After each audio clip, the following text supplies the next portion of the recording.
Hello there, Mindset by Design crew. Hope you are amazing, and this is a big podcast because I am so pumped. We've got some amazing things happening, and I brought a lady in today which I've been wanting to connect to for honestly years, and we're going to get into all of that, which is really, really crazy. But welcome, Phoenix. Thanks for having me. Oh, my pleasure. My pleasure. And for you listeners out there, we do have a little sound delay sometimes. So if it drops in and out, whatever, this is a big week. And first of all, happy birthday. Thank you. Thank you so much. My pleasure. My pleasure. So it's good to connect. And also we're sitting here and I've got a beautiful view behind me in San Diego, which is pretty awesome. And it's also the Conor McGregor fight week. Should we start with that, Phoenix? What do you think? Let's do it. Let's get it out of the way. Let's do it right. I don't know if you've been asked about it before. I'm teasing. Oh, my God. Probably 4 times a day since before it even was confirmed. Oh, I believe. It's like, what's your opinion of it all? What do you think is going on? And do you have someone who's going to win? Or is it just like, of course, Floyd's going to win? Or is he going to do something special? I'll tell you this. This is what I've said many times before. Okay. It's highly improbable that Conor is not going to win. It's highly probable that Floyd is going to win, but it's not impossible for Conor McGregor to win. He is the most self-actualized athlete I have ever seen. Mm-hmm. 5 years ago, he was on welfare, making $230 on welfare, and now he's making what does he make for this fight? Like 200. I forget the numbers. Actually, I have tons and tons of notes. I'm sure you do. But so if he won, I would not be as surprised as everybody else. Do I think he's going to? Probably not. But if he pulled it off, I wouldn't be that shocked. I hope he does, Most people do. Well, for some boxing fans, but because boxing fans don't want to delegitimize their sport and their art, which I completely understand. Boxing was one of the first arts that I started off with. I absolutely love it. Absolutely. As a fighter, I think Floyd is brilliant. But as a person, I'm not really in love with Floyd, so. I get that too, right? I get that too, especially not for the girls. Right? That's the thing. I love it. Why do you think it's blown up? Why do you think? Because there's been 1,000 fights. There's been all this hype. There's been 1 million people. So why is this specific fight just blowing up? Why is it taking off? Because so much of the world is like high school. It could be a popularity contest, right? Okay. And these are the popular kids, right? These are the popular kids going at it. And that's really what it's about. It's like some of the greatest songs that make it to #1 are just catchy. They're not necessarily the best song out there. That's a great way to look at it. It is a very much a popularity contest, and it's also a what if, right? What if? When you look at something like Triple G and Canelo, it's more like skill versus skill, very interesting. But it's not like a what if that crazy McGregor guy. There's a bit of a circus to it that makes people who aren't interested in just the fight or the technique or the art or already boxing fans, it makes them interested because Conor McGregor is a polarizing character. For sure. Sometimes I absolutely love him. Sometimes I wish he would just shut up. So, and the fact that I feel so emotional about him means that no matter what, I'm going to wind up watching it, even if I love him or hate him. So when you connect emotion, interest, curiosity, and popularity to something, we get this. we get this. And it's so interesting that it's like they've looked at the definitely marketing from the WWE and Vince McMahon, and it's sad, but it's also true, but it's also works, right? Absolutely. I go through this balance and battle within myself about combat sports, because I want it to be popular. It you know, it's how I get paid. But sometimes I miss the true meaning of martial arts, the humility. But the thing is that this is his persona. But I'm sure to be successful in the gym, you have to have a certain level of humility. You have to have a certain level of teamwork. You have to have all these wonderful qualities that make you able to be a professional athlete in the first place. Right. We just don't see that on camera necessarily. But from what I've heard about Conor McGregor, he's amazing to the fans. He donates tons of money. He does a lot of really amazing things as a martial artist, as a member of his community, the way he is about Ireland, how he is. So, you know, but we don't see that. We just see the excessive cursing, which I hated, and, you know, and all that type of stuff during the press conference. So I always find that the balance of what truly is martial arts, what truly is entertainment, and what is combat entertainment, it's a thin line between all of them. And maybe it's, again, everything evolves, right? So this is what's happening. I think it's hard to not. If you want to fight it, I think you're going to get left behind with, right? Because it's already happening. And you're right. So let's talk about martial arts. I've done martial arts since I've been a little kid. You know, I was on the England squad in karate. I had 100 karate fights. I've fought an amateur MMA fight before injury. So this is my passion too. But I see you, and you're not just doing MMA, you just love it. You're a fanatic, but you've also made a career of it. How? Yeah. How? It's so funny, because if you would have told me 10 years ago that I would be a sports journalist or a media personality, I would have thought you were nuts, because I started as an actor and a comedian.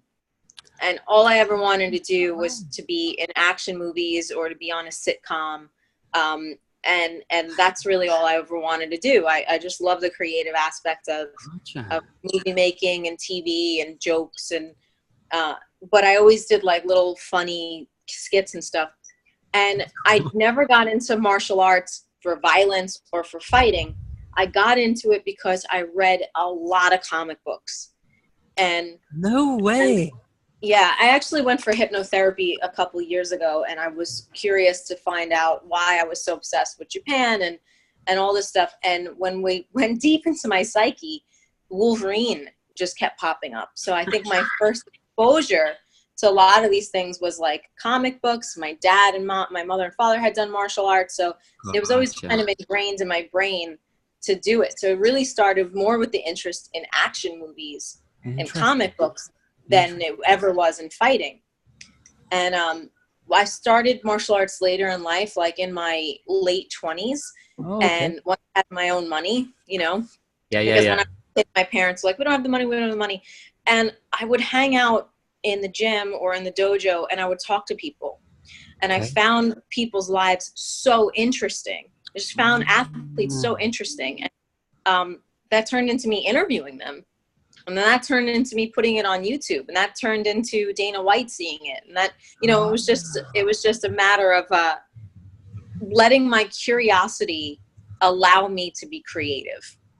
You know, letting curiosity allow me to talk to people, to realize that everybody, especially fighters, have an interesting story, right? Absolutely. The moment you get in there, what happens in there, and then what happens when you get out. And those three, before and after and during, it's really triumphant. I mean, my favorite movie from when I was a child was Rocky. And still to this day, it's Rocky. I love it. And not the fight scenes, because they're not that great now if you look at them in reality.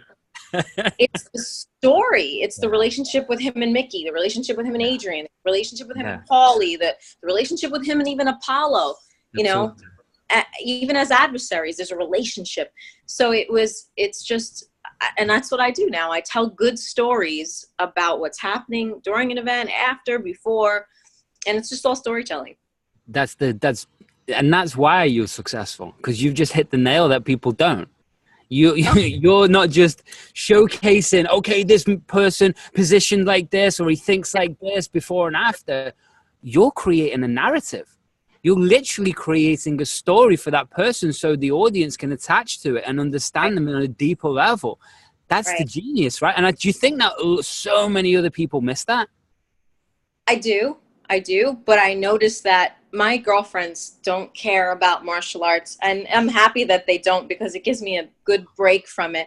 For sure, but for sure. I tell them the story. I'm like, well, this guy such and such, and he came from here, and he's fighting him, and they've met before, and this is a rematch.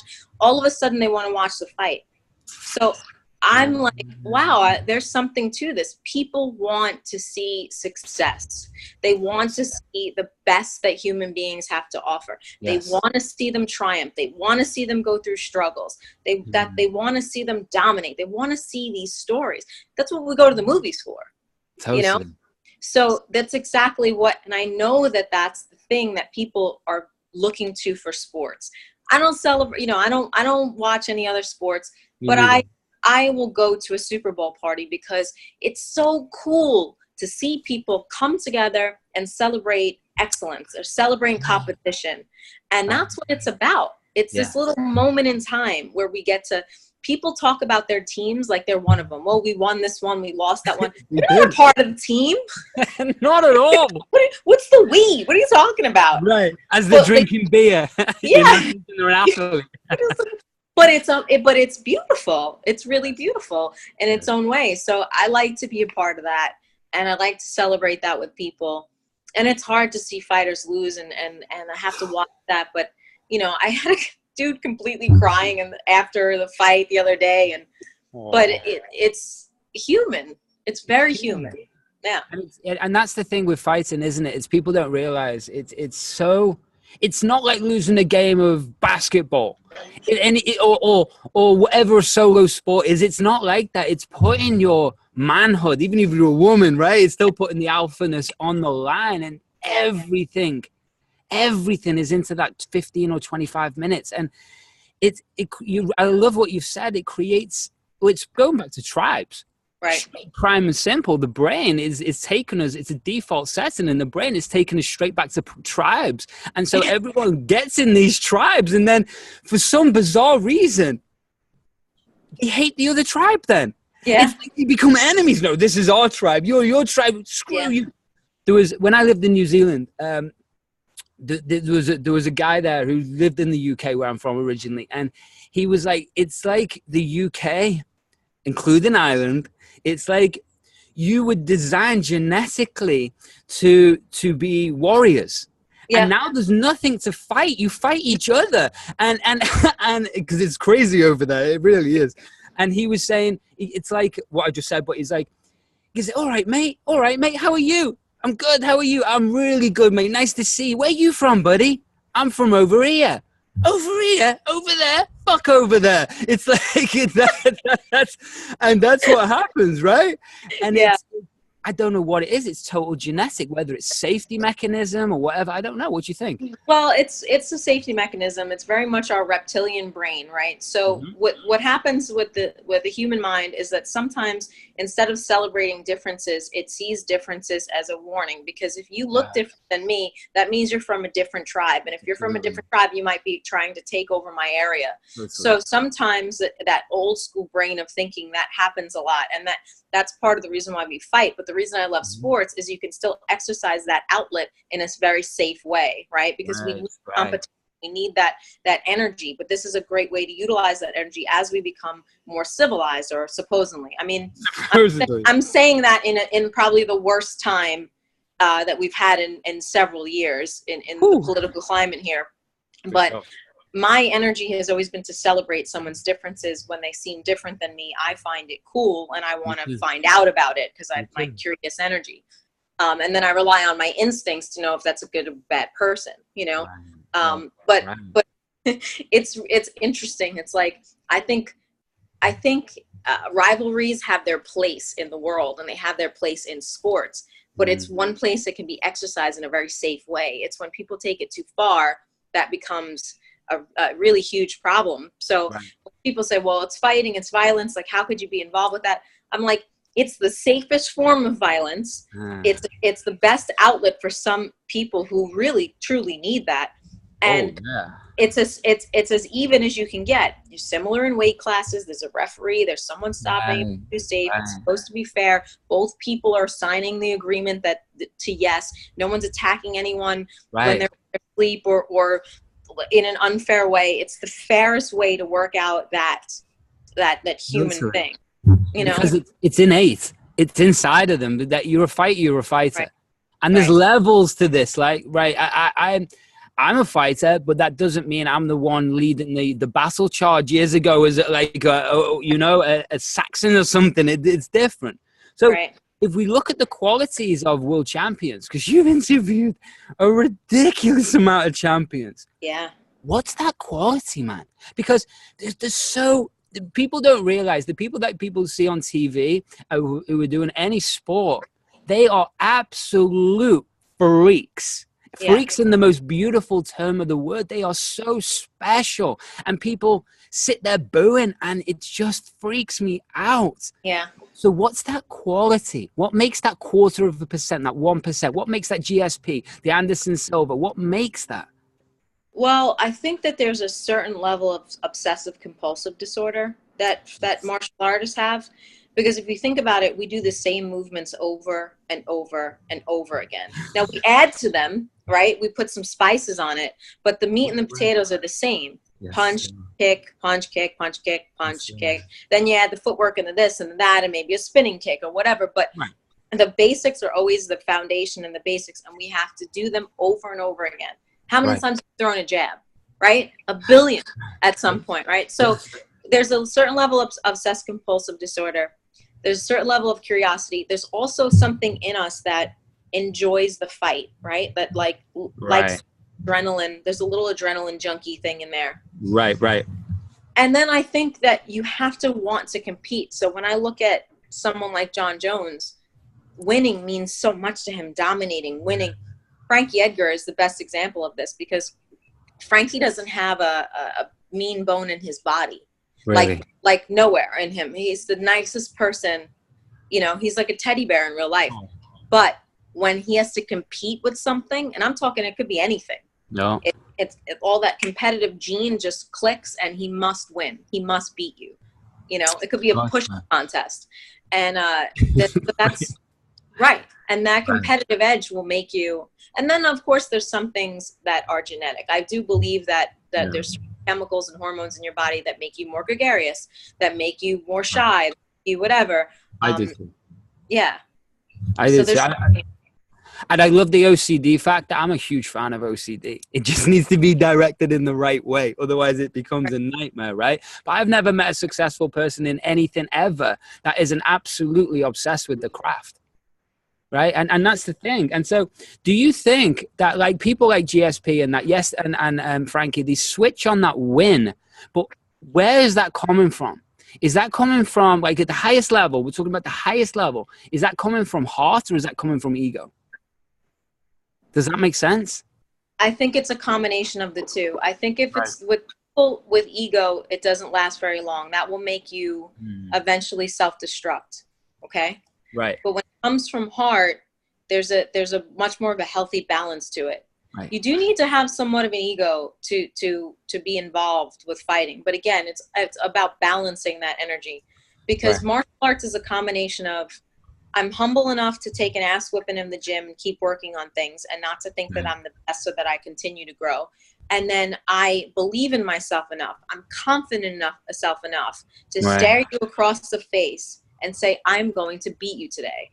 Right. You know, I'm going to win today. That's what I used to do when I was fighting. I would just look at them and in my head, I was thinking, everybody's got their day and today is mine. I'm sorry that you have to lose, but today you do. That's what I used to do. And I was a very self-conscious, insecure person, but I had to tell myself that. Like, if I beat you, I'm making you better. So that appealed to my nice person side, right? That's interesting. Yeah, I'm okay. This is going to make you grow. So you have to lose today. Like, and that's what I would do. But it was a level of self-confidence to know that I believe in myself enough to win this thing. You know? Right. So that's huge. So what did you tell yourself in those moments to make yourself perform like that or get that perspective shift? What did you tell yourself? Today's my day, that I'm allowed and I deserve to win sometimes. That today is my day. I deserve this. I've worked for this. I worked hard for this. Gotcha. And that's what it was. I'm tough. I can handle it no matter what. And Right. and that's, I won all of my fights, but I only have 5 fights. Still, yeah, but okay, let's press pause there. I only had 5 fights. No, you had 5 training camps, multiple years like of learning, and then 5 fights. What did you fight in MMA or? No, I fought in Muay Thai. Oh, you did? Yeah. Once my schedule kind of chills out a little bit and I kind of get a groove of what's going on in my life, I would really like to compete and do some jiu-jitsu tournaments. I'm too old now to fight MMA. I got too many bumps and bruises and my recovery is horrible, but I would love to do some jiu-jitsu tournaments at some point. That's cool. That's cool. I really enjoyed fighting and I really enjoyed the theatrics of it. Even though I always fought privately. I never told my friends and family that I was fighting. I didn't really post on Facebook. No, I always wanted it to be just for me. I didn't want the added pressure of like giving people directions to the venue or texting anybody back. I loved the private. Me and Phil Nurse was my coach. I love the whole private coach student. Let's go. Let's win. And I tried to always fight out of state too because I wanted the type of relationship with the fighters in New York to make it feel like I was never competing with them. I was always there as one of them because I had to hop from gym to gym to do commentary in New York. So I always tried to fight outside of New York so that I could maintain a healthy relationship and be invited anywhere. And, women can be tatty, so I didn't want to show up to a gym in Queens and have them think, well, I don't want to be nice to her. I don't want to train with her because I might have to fight her. So I wanted to get rid of that energy altogether. That's clever. Yeah, but it was tough. It was hard to get fights, but I was trying to be safe about it because I wanted to become popular, which is what people fail to understand about success. You do need to worry about your reputation. Some people don't care what people think. And I'm like, yes and no. Don't care what people think where you change yourself, but care what people think, because when people care for you and they follow you and they understand you and they feel connected to you, we will help each other. I cannot tell you how many jobs I got because I was nice to someone, and not because I ever thought that they were going to help me, but just because I was to be nice. Yeah. And that's how it works. So I really, and especially now in combat sports, your reputation and your personality will get you more than anything, i.e. Conor McGregor. Yeah. Well, they say it takes 20 years to build a reputation and 5 minutes to destroy it. And you see that with so many fighters and athletes, but entrepreneurs and everything else. Do you consider yourself an entrepreneur? Yeah, I think so. It's not something I say or something I think about, but when you ask the question, I think so, because I'm not going through a traditional route for success. I'm not in an office where I'm trying to make my own lane, with the YouTube channel, podcast. So that's what we'll go to. Yeah, I am. And that's what I was going to ask you about, because you run the Everlast podcast. Yes. Is that right? Which is, again, people understand that's like one of the biggest brands in the world in boxing and everything. And you're running that podcast. How long have you done that for? I've been doing it for about 6 months. We started in January. Oh no, 8 months now. We started in January, and they're such a great company. They're just so easy to work with, easy to deal with. They love creativity. Awesome. They're awesome. They really are awesome. And I like working with them a lot. And the podcast is a lot of fun because we run the gamut of things in combat sports, in health, wellness, and pop culture. And I say wellness more than fitness, because fitness it's just a segment of wellness. Totally. It's about, I love that. And you also, you're a cage-side reporter for Access TV. Yeah. That's with Patt Milatich, right? Yes. What? That's a dream, or what? Pat is like my dad. He has dad energy. I don't want to disappoint him. If he gives me a look where he's mad at me, I'm like crushed, you know. And he's just so brilliant. He's so brilliant. Genius. You know, when people go to the ground and he breaks down the ground game, I'm just like, my mouth is open. I'm in awe of how well he explains things. He's wow. He is. And he is one for sure. People don't realize it's funny when you talk to people who watch MMA now, you don't understand where it's come from. And Pat was, I think, really probably one of the true first person who really, you could put his fight on now and it looks like modern day MMA. Yep. It does. He was like literally 5, 6 to 10 years ahead, because you watch it and it's like, I watched it like a month ago. I watched Pat fight on YouTube, and it's like, you're wrestling like it's modern day. You're taking down, your timing's perfect. Your stand-up's perfect. You're using the cage correctly. You're using distance correctly. That stuff has just appeared. That's Pat. That is Pat. You know, people forget that he had a kickboxing pedigree too. And he was a really good kickboxer and stuff. Like we were getting in trouble during a meeting because they were trying to like work on production stuff. They're like, all right, we got to do this at 11. And me and Pat are like standing up, throwing spinning back fists at each other. I'd like to throw it from this angle. I like to do it from that angle. And they're like, excuse me, guys, can we have this meeting, please? And we're like, oh, sorry. We're busy over here. That's awesome. So what's the future for you? What's next? Where's the vision? Where you're heading? What's the next 3-year mission? Or is it you could just completely open and present? I'm open and present, but I would like to continue what I'm doing with Access, but I would also like to do more shows, combat sports related shows. I'd like to produce and direct martial arts related material. Awesome. Because combat sports to me is 10% of what martial arts are. There's a lot of health involved in martial arts. There's a lot of yin and yang theory involved in martial arts philosophy. There's a lot of like cool movies and stunts and all types of stuff related to martial arts, comic books. So if I had my own show with like 30-minute show with multiple segments, all related to martial arts and everything that encompasses, that would be cool. So a network would have to pick that up or something like that. I think it would probably work best on Discovery Channel. But the most important thing to me is that it's done with levity. Let it be funny. Yeah, right. Let's not always make it this brutality of fights and this guy against that guy. Like, let's have some fun. Let's have some fun with it. You know, how funny are like Guardians of the Galaxy or the Avengers or things like that, where you enjoy the spectacle of it. That's cool. It is cool. And if you can bring your flavor into it and also your personality into it, that's brilliant. I love that. I know you've got to go soon, so I was watching the time for you. But honestly, Phoenix, I mean, I haven't even spoke to you about, I've worked with a lot of pro fighters, right? And I haven't spoke to you about any of mindset stuff. We just started chatting. I'd love to get you on again. I'd love to keep this story going because, you know. Yeah, and I'd love to have you on my show as well. I'd love that. And we can actually get into some of the science of mindset, you know, and that's the cool thing.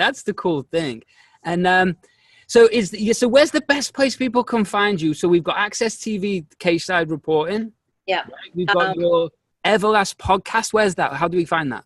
Everlast podcast is called In Fighting Shape, and you can find it on any app where you get podcasts, iTunes and Android and all that type of stuff.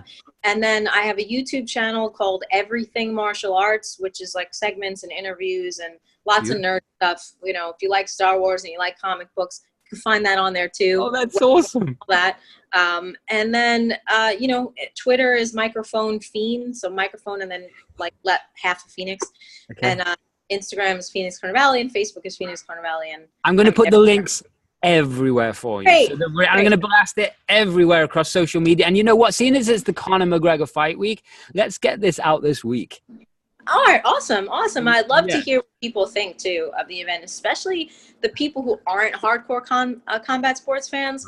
What did they think about it? Will they watch Canelo Triple G now because they're more interested in boxing? Will they watch MMA more because of the character of Conor McGregor?